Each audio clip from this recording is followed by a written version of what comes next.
Бүгінгі брифингның темасы Оқтаныш районында 9 май жеңеу бәйрәмен қаршы алуда ауыл жерліктерінде алып барыла тұрған эшчәнлек һәм коронавирус эпидемиясы вакытында жеңеу бәйрәмен билгеләп үтү тәртипләре. Бүгінгі брифингта безнең катнашалар видео элемтә аша авыл башлыклары һәм җирлекләрдә мәдәният йорты директорлары һәм китапханәчеләр. Шулай ук безнең инде очно дебетәбез катнаша. Район башкарма комитетының социаль мәсьәләләр буенча урынбасары Ләйсән хатыны Нурлыева. Шулай ук башкарма комитетының социаль агарту бүлеге җитәкчесе Альберт Мирхат улы Мансуров, район социаль агарту бүлеге җитәкчесе Фирдәүсовна Хуҗахмәтова, район үзәк китапханасы җитәкчесе Лилия Флёр кызы Хамидуллина һәм район ветераннар оешмасы җитәкчесе Нурулла Гаян улы Нурлыев һәм инде журналистлар. Иң элек безнең шушы менә алдагы кереш өлештә әйтеп киттем инде. Җиңү бәйрәме ул юбилей датасымы, гадәти җиңү бәйрәме менә шушы бөек җиңү бәйрәме 1945 елдан ярагайган һәрбер ел, һәрбер көн безнең хөрмәткә һәм искә алуга лаек. Шуңа күрә безнең инде беренче чиратта шушы бөек җиңүне һәм шушы бөек җиңүгә үзеннән өлеш керткән, үзенең гомерен бәрабәренә шушы җиңүне яулауда өлеш керткән каһарманнарыбызны хөрмәтләү, искә алу, Бөек Ватан сугышыннан җиңү яулап кайткан каһарманнарны да шул исәпкә кертеп, сугыш кырында ятып калган батырларыбызны да кертеп, аларның барысы да хөрмәткә һәм игътибарга лаек, һәм инде аларның тере һәйкәл булып, шушы Бөек Ватан сугышы хөрмәтенә тергезелгән, озак еллар дәвамында сакланып килгән һәм бүгенге көндә яңартылып килгән һәйкәлләребез. Минем тукталып китәсем килә. Бүгенге көндә безнең Бөек Ватан сугышында катнашучылар район буенча 12. Аның берсе хатын-кыз, бу безнең Күҗәкә авыл җирлегеннән, Күҗәкә авылыннан Нурфика апа Абдуллина. Безнең инде аның белән 95 яше булып үтте.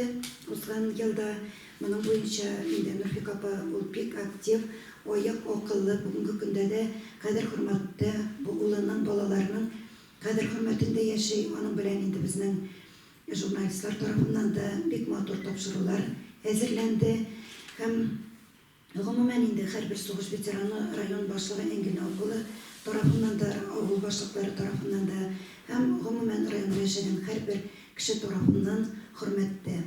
Һәм безгә инде мөмкин кадәр аларның гомерләрен узайту бурычы, аларны хөрмәтләү һәм аларны бүгенге яшь буынга һәм инде балаларга бигрәк тә аларның тарихын һәм аларны тереләй мөмкин булган кадәр күрсәтеп, яшь буынга җиткерү бурычы булып тора. Шулай ук безнең инде Бөек Ватан сугышында катнашучылардан тыш тыл ветераннары булып тора. Безнең районда алар 495 һәм Бөек Ватан сугышында катнашып, җиңү яулап кайткан Бөек Ватан сугышы ветераннарының тол хатыннары, алар 82 кеше булып торалар. Һәм инде 4-нче категория булары сугыш чоры балалары. Алары безнең бүгенге көндә 2158 кеше тәшкил итә. Менә шушы кешеләр безнең һәрберсе дә хөрмәткә лаек, игътибарга лаек. Һәм инде һәрберсенә инде алар безнең өлкән буын кешеләре булып торалар. Өлкән буын вәкилләре иң беренче чиратта җылы сүзгә лаек. Һәм хөрмәтле авыл башлыклары, минем әйтеп китәсем килә. Алардан кергән һәрбер сорау игътибарга лаек һәм тиешенчә җавап бирүгә мөмкин булганын инде төрле чаралар, төрле мөмкинлекләр табып, аларның шушы үтенечләрен канәгатьләндерү сезнең һәм безнең төп бурыч булып тора. Менә шушы бигрәк тә инде юбилей елы булган 75 еллыкны бәйрәм итү кысаларында менә шушы коронавируска бәйле чикләүләр булуга карамастан, бүгенге көндә инде төрле аралашу мөмкинлекләре бар, телефоннан аралашу мөмкинлекләре дә бар. Кәнҗидә авылда 79 һәйкәл исәпләнә һәм бүгенге көндә инде аларның күбесе тәртипкә китерелеп бетте, дип әйтергә кирәк яңартылып. Һәм безнең инде кечкенә авыллар да бар, беткән авыллар да. Шуның өчен без инде авыл башлыклары белән бергә фикерләшеп, менә шушы кечкенә авылларда да һәйкәлләр булдыруны үзебезгә бурыч итеп куйдык һәм шунысы сөендерә. Бүгенге көндә безнең Михайловка авылында иганәче Ләйсән Сунагатовнаны беләсез инде, иганәчеләр тарафыннан үзем төзим дип инициатива белдергән. Менә шундай инициативалы кешеләрбез, иганәчеләр бар. Монысы инде төзелү стадиясендә һәм тагын безнең Искойман җирлегеннән Шиялек авылында менә авыл башлыгы үзе шулай ук үз көчләре белән һәйкәл булдыру стадиясендә бара. Нигездә соңгы елларда үзара салымга башкарыла.